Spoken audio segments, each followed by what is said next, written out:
In 1819, the newly born United States of America sat in a state of delicate balance. There were exactly 11 free states and 11 slave states. To an outside observer, it appeared to be a system of perfect harmony, offering equal representation and equal influence in federal affairs. But this stability was an illusion. In reality, the American focus was not on maintaining balance, but on relentless westward expansion, driven by a powerful belief that would later be termed manifest destiny. The United States government was hell-bent on acquiring more territory, stretching the nation's borders as far west as possible. This hunger for expansion quickly collided with the fragile political equilibrium.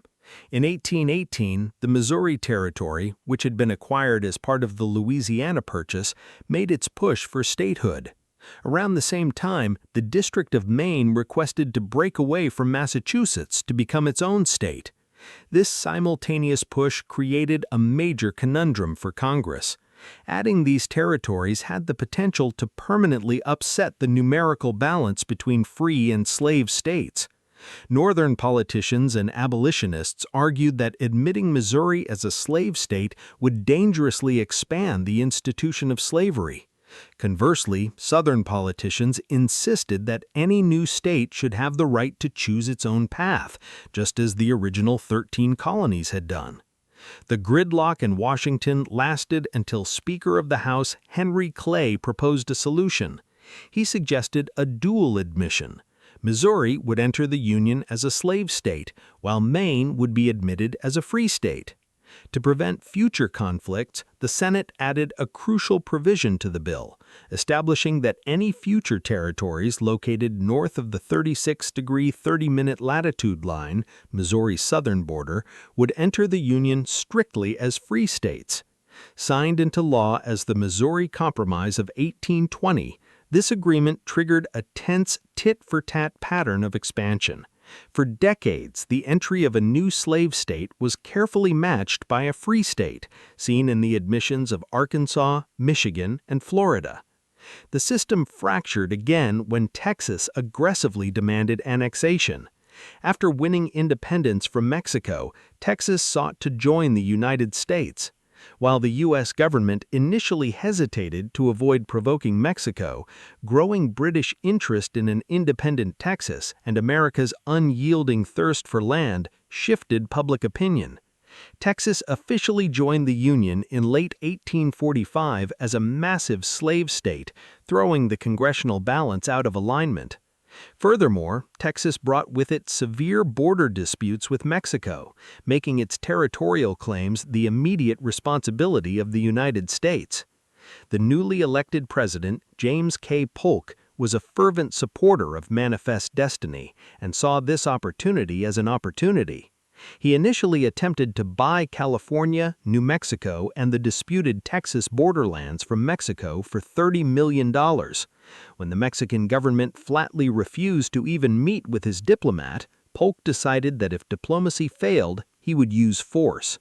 In early 1846, he intentionally stationed American troops inside the disputed border zone to provoke a reaction. The strategy worked. Mexican soldiers opened fire, providing Polk with the justification he needed to declare the Mexican-American War.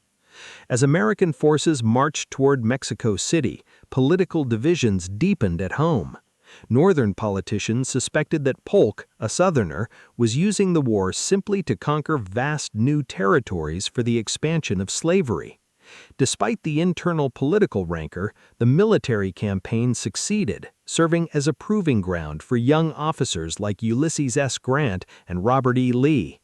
The conflict ended with the Treaty of Guadalupe Hidalgo, which forced Mexico to cede a massive expanse of land containing modern-day California, Nevada, Utah, Arizona, New Mexico, Colorado, and Wyoming. While Polk secured his territorial prize, the new land sparked an even fiercer battle over whether these territories would allow slavery. This crisis resulted in the Compromise of 1850. Under this complex series of bills, California was admitted as a free state, but the fate of the remaining territories won from Mexico would be decided by popular sovereignty, allowing local settlers to vote on the issue themselves. Crucially, the compromise also included the highly controversial Fugitive Slave Act, which legally obligated the federal government and ordinary Northern citizens to track down, penalize, and return escaped slaves to the South. This law deeply horrified Northerners and energized the abolitionist movement. Tensions escalated dramatically when Senator Stephen Douglas suggested applying popular sovereignty to the newly organized Nebraska Territory. His proposal, which became the Kansas-Nebraska Act, effectively repealed the long-standing Missouri Compromise line. It created a desperate race as both pro-slavery and anti-slavery settlers flooded into Kansas to sway the upcoming vote. The result was a tragic era of domestic guerrilla warfare known as Bleeding Kansas. Pro-slavery factions from neighboring Missouri crossed the border to cast illegal ballots, leading to a fraudulent, fractured local government and widespread violence that claimed dozens of lives. This deep ideological rift reflected vastly different economies and cultures. The North had rapidly industrialized, relying on factories, commerce, and a surge of European immigrants who brought strong anti-slavery views. Because their economy did not depend on slave labor, Northern citizens could openly question the morality of the institution, giving rise to robust abolitionism and the birth of the anti-slavery Republican Party. The South, conversely, had failed to industrialize. Its economy was entirely bound to agriculture, specifically large plantations.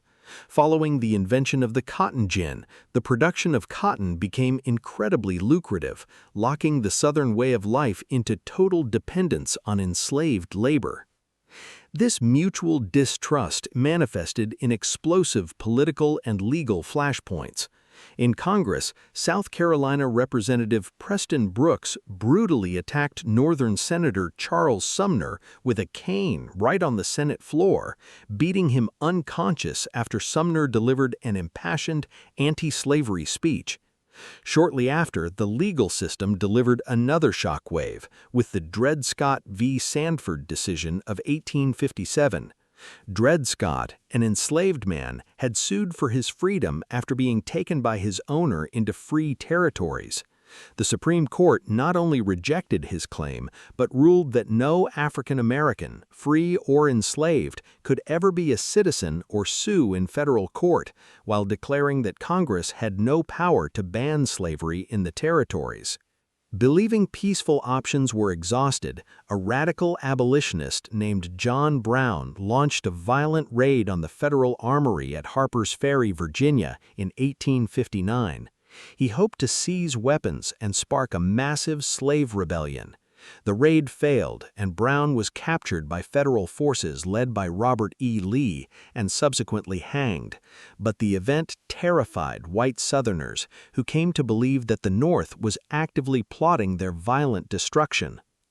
The final breaking point arrived with the presidential election of 1860. When the Republican candidate Abraham Lincoln won the presidency on a platform opposing the expansion of slavery, the South decided it could no longer remain in the Union. South Carolina immediately called a convention and voted unanimously to secede, declaring that a definitive geographical line had been drawn across the nation.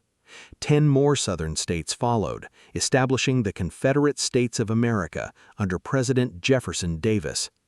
Though Lincoln refused to recognize the Confederacy and pledged not to interfere with slavery where it already existed, the Southern states rapidly seized federal property within their new borders.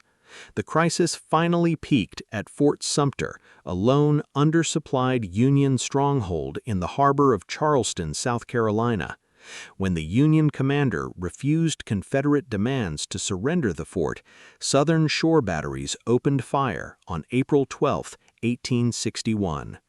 With those first artillery shells, decades of political compromise, economic divergence, and moral conflict finally erupted into the American Civil War.